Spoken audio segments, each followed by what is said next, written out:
people tune into Hard Facts every day. We discuss in-depth stories with sources behind the facts. The Lagos State High Court has convicted, suspended the Chicago certificate story. It's never going away, is it? Show with stories for the day. You hear diverse voices and opinions. And she was busy campaigning with her husband, knowing that. You should not put happy because there is nothing to happy about. Yeah, it's quite pathetic the way the country is going. We distinguish each story accurately with analysis. It's Hard Facts with Maryann Okon on 99.3 Nigeria Info.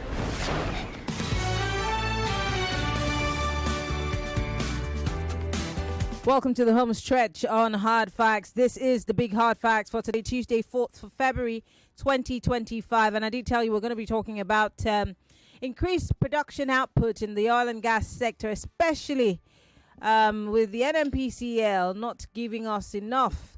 Of course, there are the conversations about the Warri Refinery, the Port Harcourt Refinery, and all of that. But there are also big questions that have been raised. Before I introduce my guest, many have queried some of the actions of the NNPCL.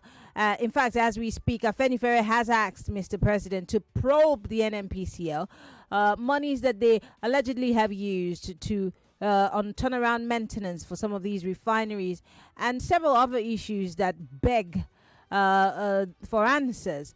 And that's why my guest is here. There's several conversations in this line that will be had on this station, of course, because there's so much to unpack when it comes to the NNPCL and the true picture of, the petroleum industry in this country.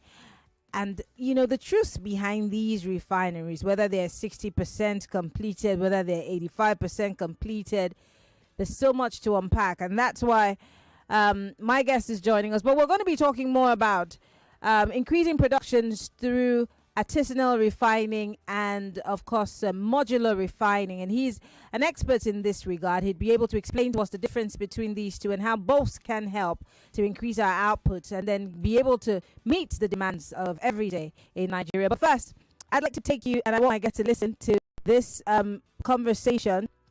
It's a video that I'm going to play. Please bear with me. This video is called Channels Television. This young man is an expert in the oil and gas sector, and he made very damning allegations and asked very salient questions, which I will ask my guest to answer as he pays attention. This video is courtesy of Channels Television. Please take a listen. Disputable is because the reason it's disputable is because technically the 46 kilometer trunk line that takes crude oil from Escravos through the Chernobyl creeks to Warri Refining Petrochemical Company is out of service. It was vandalized. So how are you taking crude oil feedstock to the refinery? A lot of the reporters who got on the ground who said they saw trucks. So Warri does not have a catalytic reforming unit that can crack naphtha into higher distillates like premium motor spirits. And one of the proof, if you ask any technical person who is familiar with the refining business anywhere in the world, one of the proof that you're refining PMS is that you're recovering petroleum gases. You cannot refine PMS and not recover petroleum gases. So how are you claiming to be refining PMS and then NPC has not shown us the LPG that is being produced from the 93,000 metric tons of products. 93,000 metric tons of products came through Warri within the last 4 months. 93,000 metric tons of products came through Warri within the last 4 months. Does it make sense? So Eleme and Warri, I'll tell you what, $2.4 billion was designated. You basically pledged Nigeria's crude oil or 67,000 barrels per day in exchange for upfront cash. Because when the FEC award letter was awarded, it was given in 2020, the government NNPC didn't have money to prosecute turnaround maintenance, and they pledged it with creditors. Creditors gave them the cash, pledged Nigeria's crude oil through forward sale agreement, which is one of the reasons why you're not seeing a lot of efforts come to CBN for balance of payment and stabilization of the macroeconomy. So if you look at all the forward sale agreements that have been structured between 2019 and 2025, you're talking of anywhere between $12 and $14 billion. As a matter of fact, there is currently one on the table called Project Leopard, right, of $2 billion. NNPC says it wants to borrow. You have two syndicates already. One, a national oil company that recently acquired the assets of one of the upstream companies, IOCs, and then one Abu Dhabi National Oil Company. The only reason why that announcement has not been made is because one of the major international traders pulled out as a syndicate on that deal. So you have all this structure where NNPC basically plays Nigeria's crude oil, collects cash, they go to do vendor financing program, they go to do turnaround maintenance, and they can't show results for it. I'll say it categorically, okay, that NNPC cannot go to an IPO without an external forensic audit, not by any company that it has contracted ever in its history. An external forensic auditor that has an international reputation to protect. It needs to audit its assets, its liabilities, it needs to check all the litigations and legal entanglements that it has. It needs to look at its books. Look at all the modified carrier agreements. Look at the activities of Nigerian Investment Upstream Management Services that was from NAPIMS, that NETI is currently probing at National Assembly, and all the four modified carrier agreements it has upstream with joint venture partners, all the modified carrier agreement it has midstream with international traders. Last year, September, NNPC was owing $6.8 billion to international traders, who basically was doing crude oil swap for bringing PMS products into Nigeria. That has not been audited. So what I'm telling you today is that the 210,000 barrel capacity refinery in Port Harcourt, 60,000 for Eleme, and the 100. Okay, let's leave it at that. I hope that my guest was able to hear this. I'd like to introduce my guest and then bring him into the conversation proper. Because this is a conversation that needs to be had here and now. Anyway, Fyneface Dumnamene has been on the show over and over again, and this, I think, is my first time I'm having him this year. I'd just like to properly introduce him, and then I will go straight into this conversation because Fyneface, there are too many questions that are begging for answers. Fyneface is a doctor, by the way. He is the executive director for YEAC-Nigeria and a national facilitator for Modular Refinery project Niger Delta. Thank you, Fyneface, for joining us, and Happy New Year. Thank you for having me, Maryann. Happy New Year to you and everyone there in ECHO. Interestingly, I'm hoping that you heard what the young man on channel said about the NNPCL and the fact that a lot of things seem to be shrouded in a lot of secrecy, and there's no accountability whatsoever so far. And let alone to talk about the fact that we don't even have increased productivity with all of these news, stories of this refinery coming upstream. And that, you and I are going to be having a conversation today about how we can increase the production output by bringing your people into stream. So let's start by the secrecy under Mele Kyari and all of the monies that have gone down the drain, and nothing has been there to show for it. Thank you very much. Although I didn't really hear what you said, but your paraphrasing has given me some insights into what we have to talk about. Yeah, the NNPCL has always shrouded its operation in secrecy, and they have operated like a private limited liability company.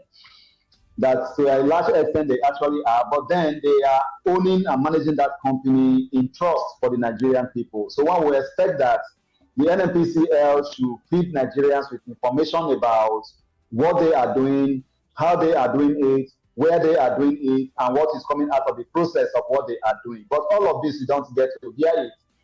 The NNPCL has operated like former CBN governor Emir Sanusi will say, that it is like a country in Nigeria. So they operate with the way they want to run it at their whims and caprices, and they seem not to be accountable to anybody. So they just do things they wish to do, and they believe nobody can actually question them. In fact, they appear to be so strong that even the presidency, I don't think they can really question what the NNPCL and Mele Kyari is doing. And I learned he was going to go last month, or they said it this month. I have not heard that he has left so far. So let's believe that we have had this very dark NNPCL under his watch, and that by the next administration at that tower, that we are going to have something better. But so far, there is no very good scorecard for Mele Kyari's operation in terms of really being able to be accountable to Nigerians on what is really happening. A lot of secrecy is around the operation of the NNPCL, and that is why we are not moving forward as the #1 oil company in Nigeria. Let's talk about the fact that even in this conversation, when I was listening to it yesterday on Channels Television, there's the mention of cabals. So is Mele Kyari really the problem here? Because if he is to be sent out today, is there a guarantee that the strongholds that be there, the strong men, in the words of Dele Alake, will not continue to one way or the other be the spanner that's clogging the wheel of things? It's still going to be there. In fact, everything about the oil industry is around some cabals, some kitchen cabinet members. Even who is going to succeed Mele Kyari, the cabals are already aware and they're already scheming for that person to be appointed. So it is as bad as that. So the system is just a mess and it is skewed. So the way they operate is that they have their network, they have, in fact, for the cabal in the NNPCL to break, it means that Mele Kyari on leaving office has to speak up, and he will not want to speak up because the power that exists within the system that he presided over these years is even bigger than him. So I think a lot of things are happening there, and those cabals may not even give us a very clear picture of what is happening, even when they bring in their person. So they will continue to put everything under cover, not wanting to speak out, and the cabal will continue to control Nigerians and the wealth of this country. People within the cabals of the NNPCL are in the oil sector. They, even to a very large extent, up to 45-50%, determine who becomes the president of Nigeria, because they know that whoever is there may do one thing or the other that may destroy their cabal. So they do all they can to ensure that they continue to have their way in the oil and gas sector. That is why they sponsor elections. They support campaigns at the state level, at the federal level, to ensure that the person they want to succeeds to become the president, and the person can play along with them. Mr. President today, Bola Ahmed Tinubu, GCFRO, has worked as the governor of Lagos State, and before he became governor of Lagos State, he was working with an oil company. So he understands the dynamics in the NNPCL, he understands this cabal, but has he made any determined effort to break up this cabal so that Nigerian people can have benefit from the oil that we are extracting? He has not made those efforts, and that is why we still have a lot of this running the way they are running. Let's talk about production and increasing it. Before we say we want to increase productivity or output, we need to know how much we consume as a country. Is there a clear picture, a clear statistic, whether from the NNPC or the DPR or all of the bodies that the NNPDRA, about how much we consume, how many liters we consume of petrol a day in Nigeria? Is there a clear-cut number? There is no clear-cut number of the number of liters of PMS that we consume per day in Nigeria. That information, that statistics is not available. And the National Bureau of Statistics is supposed to do this. And for them to do that, it means that the NNPCL is supposed to be keeping records of consumption, importation, distribution, and consumption in this country. That is not being done. What does it take for the NNPCL to create a platform that enables every filling station in Nigeria to report the number of liters that they sell out per day? And it automatically sums it up, and we see it every day, what has been bought from each of the filling stations. It is possible. At the depots, what is there for them not to be able to have a metering system that will enable us to know how many trucks they have loaded out of the system? We can do that. I bet you that if we try to know from Dangote, from his refinery, how many liters it sells out in a day, how many trucks it sells out, he knows, and he can make it available. But because it is a private company, Nigerians may not want to ask that question, and they can only be able to divulge that information to the public if they wish to do so. So for us to really be able to increase production, we must know what we consume in a day, what we are supposed to consume in a day, or what we are not consuming in a day, and what we need to produce by way of increment to meet that consumption target that we want. The only thing that the federal government is concerned about is to pump out the crude oil, sell to the international market where the metering system is working and where they know how many liters we have got today, so that they can increase production at that level. But at the domestic and local market, they wouldn't want to do so. And whatever increased production they are doing, we only end up making product available for people in the neighboring countries, where these products are either expensive or not available. But for Nigerians, we are supposed to know what we consume in a day, so that we know what to produce from whatever sources we have, like importation, Dangote Refinery, Port Harcourt Refinery, if they said it's working, Warri Refinery, if they said it's working, and the private modular refineries that we have in the country. Because as I speak, if they legalize artisanal refineries, which I believe we'll see talk more about, and they are producing, even as it is today, if they have a way, those boys will tell you what they produce per night. And if you put it all together, you will see the contribution they are making to the energy mix of the country. I know that I'm going to sound like a broken record, but just for clarity and for my listeners' sake, why is it such a Herculean task? Because you're already telling me that these boys who do coal fire, if we put them to the task, they'll tell us how much they produce per day. Why is it such a Herculean task for a company that we have saddled with the responsibility to do so, not being able to do so? Why? It is because of alleged corruption in the NNPCL. Because if they disclose what they are producing per day or what is happening per day, they will not have opportunity to steal. But at the illegal refinery market, which I am very close to by virtue of the fact that I campaign to them and try to bring them out of what they are doing illegally to become legal, everything they do is open. You can see it is transparent. Corruption is less. Because from the point of production, the boys who are producing are being paid according to how many drums they produce. So when they produce it out according to the number of drums, the boys who are pushing the drums from where it is produced into the waiting boats, they are paid by the drum they put into the boat. When they bring out the drums from the boat to the ground, where they are packaging it 25 liters into a waiting waterproof, they pay the people that package according to that waterproof. When they want to push these drums to where it is going, they pay them according to everything is transparent and clean. The owner of the dump knows how many drum capacity of the tank that he has built. And that is the number of drums he's expecting per night. And when that begins to come out, every value chain of that production, they know the number of drums they do, they have their statistics, and the owner knows it, and people are paid and people are happy. That is why you don't see crises, you don't see anybody accusing anybody that they are fighting because they didn't pay them complete, or they are fighting because they work and they are not paid, or they are fighting because things are not going well. All of those crises you will not see. The only crisis you get in the illegal refinery market is when they are cracked down on by security operatives. That is the only time you have crisis. But the entire production process is transparent. From the time of building the refinery, the illegal refinery, the owner knows the capacity is going to build. Those who are going to work for him to produce, they know what they are going to produce. And everything is transparently done. Corruption is reduced in that process. Wow. Even the thieves have streamlined a way to do this business as opposed to the NNPC that we've settled with this responsibility for years. But let me ask a question. I have 3 minutes before we go on a quick break. How do we bring in these artisanal, and please, for the benefit of my listeners, what's the difference between artisanal refining and modular refining? Explain to us first, and then we go into it. Yeah, modular refinery is a smaller size of refinery.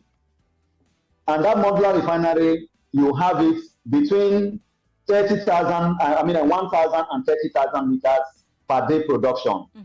And you have private modular refineries that exist. Those are the ones that private individuals are going into. Then now, we have illegal refineries, which is the artisanal refinery, let me put it that way. These are these boys that break the pipelines, steal the crude oil, refine the product, and sell. And then in that process, there's another concept we call the illegal bunkering. Illegal bunkering is the process of stealing this crude oil or buying the refined product and bunkering it into a waiting ship illegally and taking out of the country. And then in the process of all of this, we are talking about the presidency legalizing artisanal refineries through the process we call Presidential Artisanal Crude Oil Refining Development Initiative, PACOD, which I developed on the 27th of July 2020, that will legalize this entire process, formalize this process, register these youths, and then they build their facilities to refine according to their capacity and the resources that they have. And then we integrate them into the economy. The same way we have had the illegal gold miners doing that in parts of the north and western Nigeria, which we call the Presidential Artisanal Gold Mining Development Initiative, PAGMI. If we do all of these things together, we'll help our economy to grow. Today, the world is moving away from fossil fuel to clean and renewable energy. The earlier we make use of what we have with us to develop ourselves before it becomes obsolete, the better for us. In the days past, we were talking about coal in Nigeria, and we named one of our cities, Enugu, as a coal city state. Today, nobody is talking about coal again.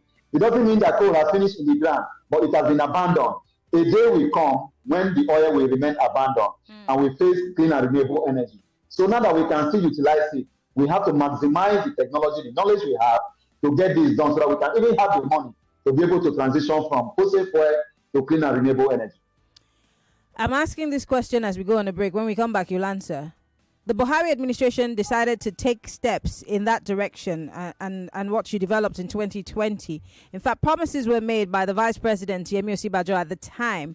Whatever happened to that promise and whatever happened to that deal, you explain to us when we come back after the break, and why this administration has not thought it or deemed it fit to take it upon themselves to make sure that we deal with that, especially now that we have a low output of production. Stay with us. If you're just joining us, the program is Hard Facts, 99.3 Nigeria Info.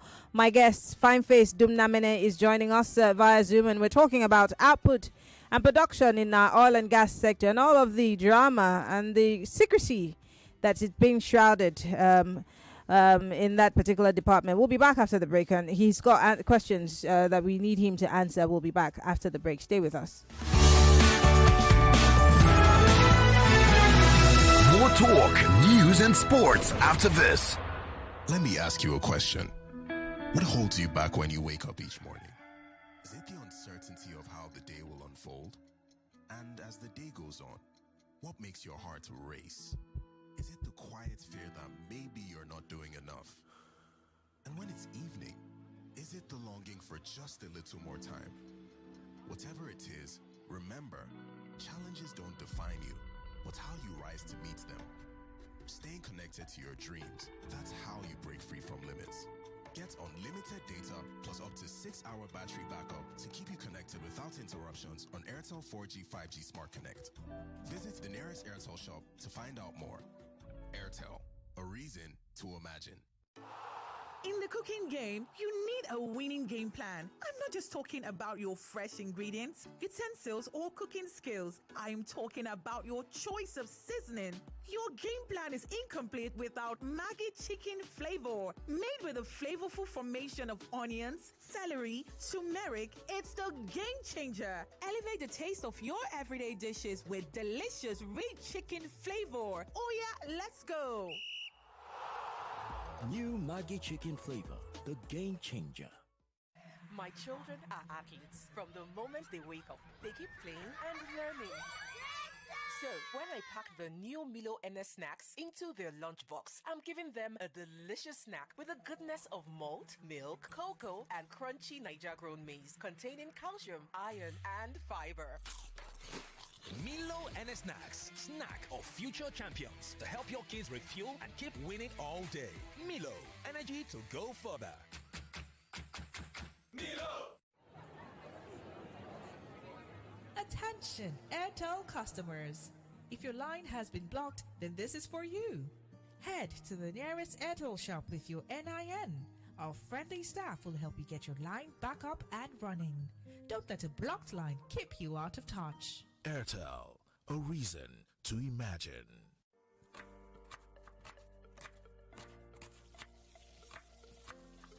Meals have a way of taking us on a journey. And when you add plenty of vegetables like efo, ugu, and season with the rich taste of North seasoning cubes, even better.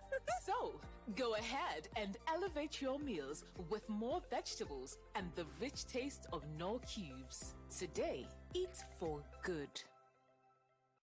When you wake up on the wrong side of your bed, you wake up with a bad mood. It could affect your car. Before you know it,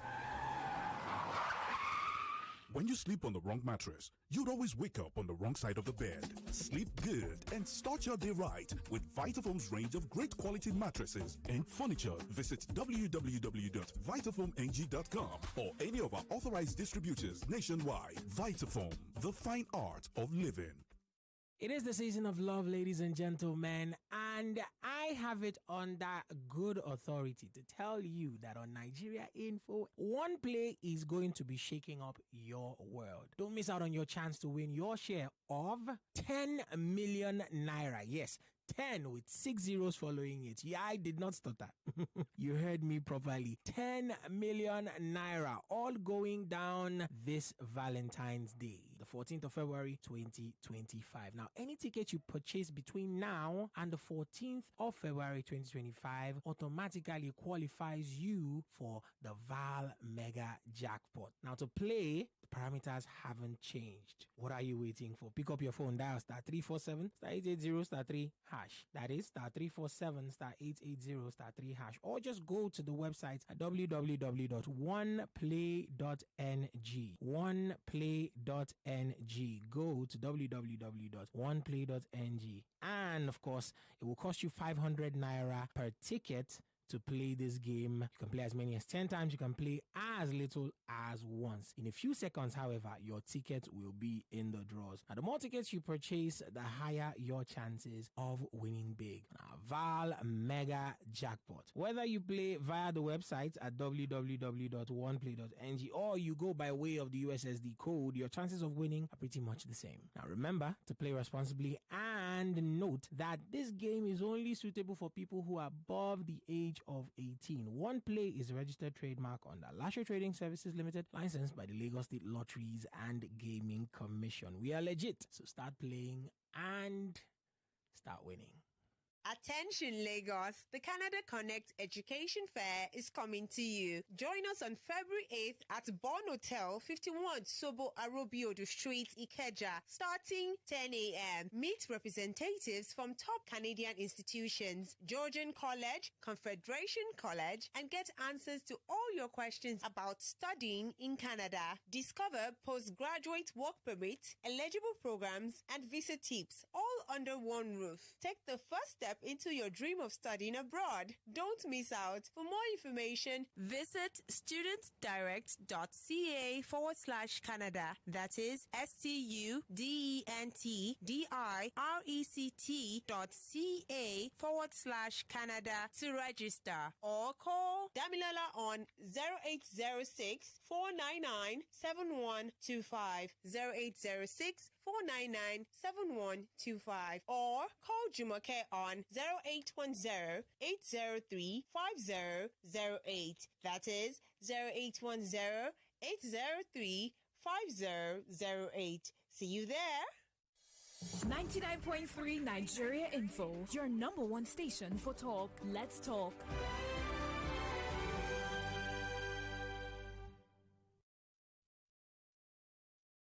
Millions of listeners trust us on Hard Facts. Whether it's politics, social issues, controversies, and trending stories, you know we're credible and objective. It's Hard Facts with Maryann Okon on 99.3 Nigeria Info. Yes, it's still the big hard facts for today, Tuesday, 4th February 2025. And I still have in the studio with me Fyneface Dumnamene. And we're talking about this issue of increased productivity when it comes to our oil and gas. How can we take advantage of these artisanal refiners? I'm talking about illegal refining. How can we maybe take advantage of them or harness their potential so that we can get more and more output, so that we can be able, my English is all over the place this evening, so that we can be able to serve the people, because unfortunately we don't have enough. But then the bigger elephant in the room is we don't even know what our output is. But I did ask a question before we went on the break, Fyneface, about what the previous administration had put in place, more like a plan. But then all of that has gone to ash since the Tinubu administration came in. And why is that? Have you been trying to interface with them? What has been the response? Yeah, I think government is a continuum, I must say, one handing over to the other. And the advocacy, everything we did during the former President Muhammadu Buhari administration was inherited by the Buhari administration. And as part of that, when Mr. President came on board in 2023, 3 months after he came on board in August 2023, he did give directive to the Federal Ministry of Petroleum Resources that they should look into the requests that I have been making for the legalization of artisanal refineries for artisanal refiners in the Niger Delta, through the Presidential Artisanal Crude Oil Refining Development Initiative, PACODI. And he minuted on that and sent back to the Ministry of Petroleum Resources. And they did a media statement on it, that Mr. President has given this statement. And when that happened, I also released a press release thanking Mr. President for that and calling on the Federal Ministry of Economic Resources to take action on the matter. But to date, no one has heard from them. I also somehow do believe that because I wrote to them as well, because it's something that I've worked on over the years, and I also let them understand that the way they were going about it, someone else was trying to take credit for what I've worked for over the years. So I wrote to them and I pointed out certain things to them, and also let them understand that part of this matter is in court and stuff like that. So they wrote back to me that let the matter in court be resolved and things, and they are going to look into this. But then I think that one of the things that is really dragging us back in terms of not being able to focus well on this issue and progress it the way we progress on it during the Buhari administration is that the Tinubu administration has not appointed a senior special assistant on Niger Delta affairs. That office is still vacant as we speak. Because that was the office that was used to progress on this discussion. We facilitated the process. We worked with him. That time it was occupied by Senator, Etaina. We worked with him to liaise with other ministries, and we had several meetings in Abuja and stuff like that. So I'm calling on Mr. President to appoint a senior special assistant on Niger Delta affairs so that we can work with him, with other relevant ministry, departments, and agencies of government to advance this. It will be good for his administration. It will help to resolve some of the issues in the Niger Delta. It will help to resolve some of the issues in Ogoni, because in Ogoni, where he created a university for just yesterday, the Federal University of Environmental Technology Ogoni, some of the youth who were involved in illegal refineries are there. Some of these youth, the United Nations Environment Program Report 2011 also provided for $10 million to be used to provide alternative livelihood opportunities for them. So while all of these processes are going on, it is important that we have the legalization of artisanal refineries, look into the set up a platform and everything, and then we can get some of these boys engaged. One problem we have had in this country over the years is that we do not yet have a national development plan. When we had a national development plan for this country, the population of Nigeria was less than, less than half of what we currently have, was less than 100 million. But today we are over 200 million people. We do not have a national development plan. In fact, we do not even have a functional, reliable census result to know the total number of Nigerians that we are. So we must continue to create programs, create policies, develop ideas, bring our think tanks together to bring up ways of being able to address these issues. Okay. We cannot sit down, wait cap in hand every 30 days, we share money to the different tiers of government, we thought that development is going on. It's not so. Great. I can't have this conversation, especially now that you brought in the whole Niger Delta thing, without talking about the issue of oil spills. Now, just recently, we're still dealing with other oil spills and Shell, having to pay for all of the degradation, especially in Ogoni land. This can be traced all the way back to Ken Saro-Wiwa, and then in 2025 we're still talking about it, and Shell is moving away from this to is it the deep waters or something? But how do we make sure that the cleanup of Ogoni land and its environs is done before Shell is able to pack its bags and literally leave us? There's some pictures that you sent to me, and I'd like for us to put up those pictures on our live stream so people can have a clear picture of what's happening in Ogoni land. And I've lived in River State for at least 6 years, so I understand, the issue with the, but with high prep and all of that. This is a new place that, there's been a spill. Tell us quickly about it before we open up the phone lines. Yeah, the place we had spill yesterday, being the 23rd, the 3rd day of February 2025, is in Ogale. Ogale is in Chia Eleme. Eleme is in Ogoni land, River State. And the spill occurred at a manifold in Ogale, called the Ogale manifold. And according to members of the 1 Million Youth Volunteers Network of Human Rights Defenders and Promoters in the Niger Delta that work with the Youth and Environmental Advocacy Center, which is my organization in the area, they said some contractors were working on the site, carrying out maintenance work when there was a leakage on a valve. And that it happened even in the early hours of the night, because those who discovered the spill by around 2 a.m. yesterday were those who were surveillance, community surveillance contractors providing security for the pipeline under the host community development trust that replaces and replace the GMOU that was on before, the Global Memorandum of Understanding. So they spotted that, and by at dawn, they now called the attention of the workers. Share workers started arriving, and they came with a lot of trucks, about 5, vacuum trucks to evacuate the crude oil that was already spilling everywhere. It even affected one of the sites where the hydrocarbon pollution remediation project, HYPRED, is carrying out the project area. So the thing spilled into a lot of environment, and an land has been stopped. Cleanup has not been carried out. There was even some violence in the area when some youth violently invaded the area. I see the pictures that you sent with people. Some of the crises in the area yesterday, but a lot of things are now under control. But then they should go and carry out cleanup of the area and pay adequate compensation to the people. Do you see the government of the day holding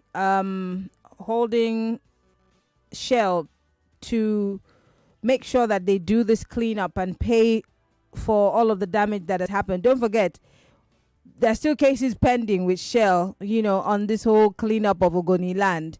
Do you see the government of the day holding them to make sure that they keep to their words and clean and every other case dealt with? Because, like I said, Shell is moving into the deep waters. But how do we make sure that all the damage that has been done is cleaned up and in good time? Yeah, I think what we need to do is to make sure the federal government of Nigeria does not grant their request for divestments.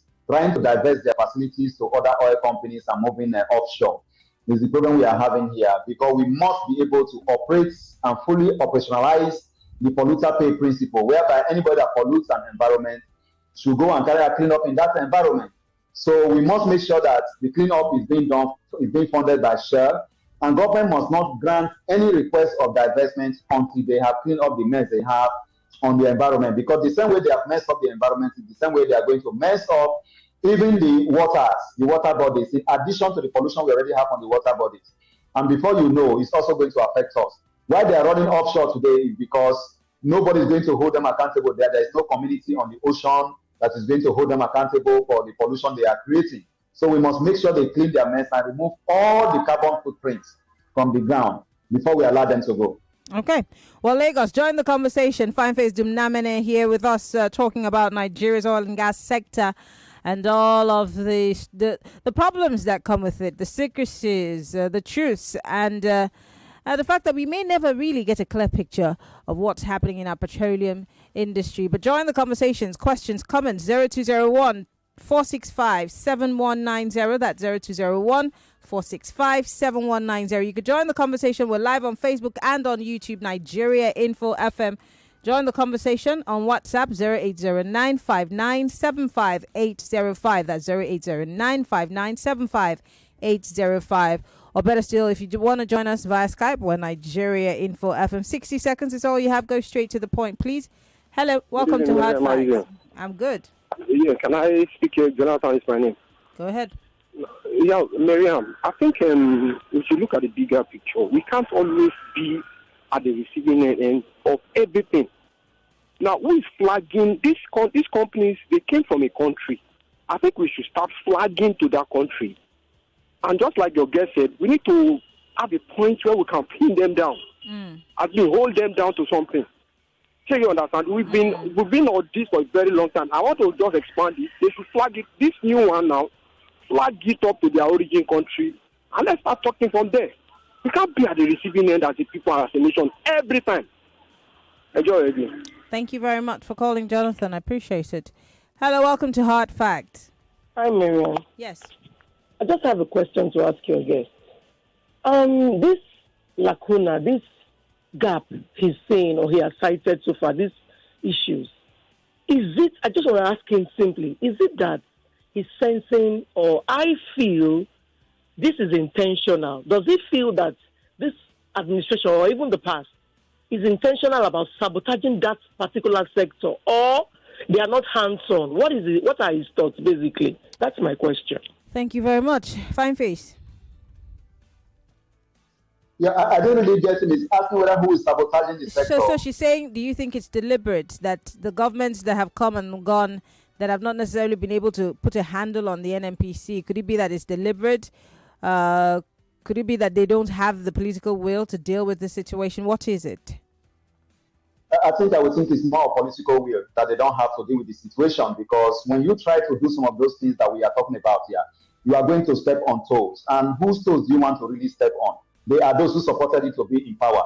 And when we talk about the federal government, it's not Mr. President just sitting in Aso Rock. They are the people that surround Mr. President. Whatever they want Mr. President to know is what he knows. Whatever they don't want him to know, he cannot know it. And whatever they want him to do is what he will do. What Mr. President is just there to do is to sign papers. They will just brief him, do this, do that, he will do it. He's just there like a figurehead. Until he initiates that political will that will make him to be somebody that is getting report beyond what his ministers, his aides are telling him. Go, and Mr. President said he doesn't read from social media. That means he may not also be watching TV or listening to radio or even go on the internet to read. And if he's not doing some of these things, then he's not getting independent information to verify some of the things that they are telling him. Okay. Mr. President should listen to the media, follow up the media, read the newspaper, and be able to take certain decisions on his own. So when they bring certain things, they'll be able to do it. So the NNPCL have been caged in such a way that a lot of things are not happening. Another reason why you have this happening is also because Mr. President is the petroleum minister of Nigeria. So a petroleum minister that is superintending over his ministry, that is not there to get information and follow what is happening, cannot take certain decisions. And that is why I think I commend the former President Jonathan administration, who removed himself from petroleum ministry and appointed a substantive petroleum minister, even if we know what she did to us. But I think that we should have a substantive minister outside Mr. President that will be able to take decisions and make things to work. All right. Hello, welcome to Hard Facts. Hello. Hello, good evening, Maryann. This is Chinedu again from Jegule. Hello? Good evening. Go ahead. I'm in support of that your guest there. He's speaking the truth, honestly. Since they say after meeting, they will first of all agree from themselves before they expose anything. The little one they have for us, that's where they come to publish to us. That is the real fact. This carcass of a thing is killing this country. This carcass of a thing is killing this country. How can we break those people? How can we break those unions? Let them leave this country for us. They are the ones funding this country. They are the devil in the world. They are the one who killed Jesus Christ because now leaders like Jesus Christ. Now they be that. Okay. All right. Thank you. Thank you very much. Hello, welcome to Hard Facts. Good evening, Maryann. Good evening. This is Peter from Ikenji. Go ahead, Peter. I beg to differ with your guest. Okay. So I knew that all of that people, maybe Buhari, others. But when we talk of President Tinubu, nobody can cover his face not to know anything. He knows everything and he does what he wanted to do. How do you mean? What I mean is that your guest said that some of the people surrounding the president will not allow the president to know some things. And those surrounding, it is what they want him to do that he will do. And then that is not applicable to President Bola Ahmed Tinubu. Okay. He's a different person. He knows everything. And without knowing anything, cannot say anything. Okay. And hereby for me. Good evening. Okay, so you think that the president does know, but he doesn't want to do anything about it. Interesting. Hello, welcome to Hard Facts. Hello, welcome to Hard Facts. Hello, good evening. Good evening. Yes, I'm Madam Lucky. I'm calling from Ibejileti. Go ahead. Yes, my comment is on the Ogoni cleanup. I want you to help me ask your guest, although you've tried with the question. Ask your guest that why is it difficult for the Ogoni people to behave like people of Bayelsa, to know that land has been polluted for long. The thickness of pollution there is too heavy for a local contractor or Ogoni citizen to handle. Why is it difficult for them to say, government shall do the land the way you make it, so that they hand this contract to a foreign consortium to clean the land certified by UN for them to live it.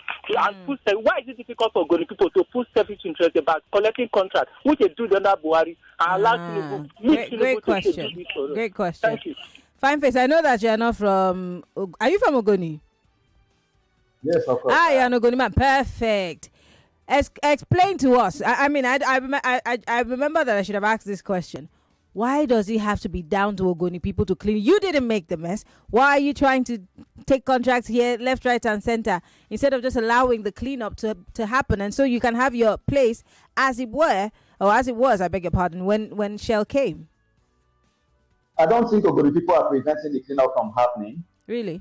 They are supporting the cleanup from happening. And in fact, from the beginning to date, everybody who has headed the cleanup agency, HYPREC, is an Ogoni person. And the initial problem we had was because Ogoni people were not being involved or carried along in the cleanup process. All contracts were being given to outsiders. And just the Ogoni people were... But why do the Ogoni people want a contract? Why do they need the contract? Yeah, if they have capacity, they should have the contract. Like, we have an Ogoni company who is one of the highest that is currently running the contract. It's running the contract currently. So, if they have capacity, they have to participate in the process. And the reason why they want to participate and they have right to participate is because in this country, we have a law we call the Local Content Act, where you have to look into every project and give about 30% to the local people. And you can only look out to get people when the people that are locally available don't have the capacity, don't have the competence, don't have the technology to do that job. So all of those are there. So you don't expect Ogoni people to put their arms and go one side to stay and say, okay, people can come and tell they won't participate in the process. No, the people have to be part of the process. Yeah, remember, but could that also be the reason why this cleanup process is being slowed down? Because it's taken forever. No, not at all. And it is not really taking forever, but it is slowing down. It is slowing down because $1 billion was released to be spent in just 5 years to remove all the black soil.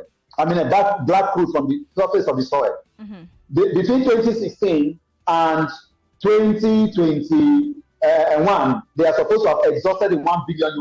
But that money has not been released in full. And the money is not readily available for them to carry out the job. Another reason why it is slowing down and it's not being fast is also because HYPREC is a project under the Federal Ministry of Environment. And every activity of HYPREC is subjected to the Public Procurement Act. Mm-hmm. That makes you to advertise for 6 months before you take one action, a lot of delay process and all of that. That is why the Buhari administration was always talking about fast-tracking the project. And we advised him to declare emergency on the cleanup. So I'm calling on Mr. President to declare emergency on the Ogoni cleanup project, to suspend all the laws, bottleneck that is making them not to go fast, so that they can go fast. Thirdly, the UNEP report recommended that the Ogoni cleanup will be completed between 25 and 30 years. We are just in the 9 to 10 years, so nobody should complain that they are not really going fast. The only area I know that they are not going fast enough is because they have not been able to exhaust $1 billion they were asked to spend within 5 years. They have not been able to spend that $1 billion. That is the area I'm seeing their slowness in spending the money to getting the job done. Okay, I can take another call before we go. Hello, welcome to Hard Facts. Turn off your radio, please. Hello, welcome to Hard Facts. Hi, Maryann. Yes. Yeah, I greet you, I guess. Rapuch, who is my name. Go ahead. Well, to my opinion, I think NNPC, they are not telling Nigerians the truth. The simple fact, the cabals are frustrating the industry, you know. We have the crude. We have what it takes. But still, Nigerians are not, we are not, I don't know, we are not, they are not giving us what we expect, you know. And again, Mr. President, you should appoint somebody as Minister of Petroleum. You have to do that now so that the person has to be, people will question him one thing or the other. The President has his duty. Okay. Not Minister of Petroleum.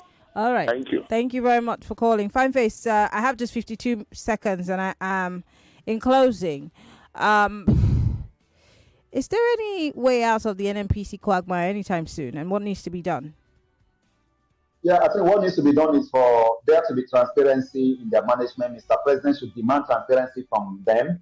Mr. President, who is also the Minister of Petroleum Resources, should also ensure that he makes the NNPC not to be shrouded in secrecy. And I think the NNPC should be more accountable to Nigerians. It's our company, not just their own. And we desire to know what they are doing there, so that we can have benefits from this process for all Nigerians. I want to say thank you once again to Fyneface. Whenever we call, he always answers and shows up to analyze on the show. Fyneface Dumnamene is, I want to get his designation right because I never guess it right. He is the... He's a doctor now. He didn't tell me that he got the doctorate, so we're going to collect champagne on this doctorate. He is the Executive Director, YEAC-Nigeria, and National Facilitator, Modular Refinery Project for the Niger Delta. Thank you so much for coming on the show. We appreciate it. Thank you for having me on the program. Great. Good evening, Echo. All right. Thank you. Well, Lagos, that's the show. I want to thank you all for being part of the conversation. Follow me on Twitter, Instagram, Threads, MIMIEYO. And don't forget to follow Nigeria Info on Twitter, YouTube, on TikTok now, yes, of course, and download the Nigeria Info FM mobile app. That way you can take us everywhere you go. My name is Maryann Okon. I love you, Lagos. See you tomorrow. Bye-bye.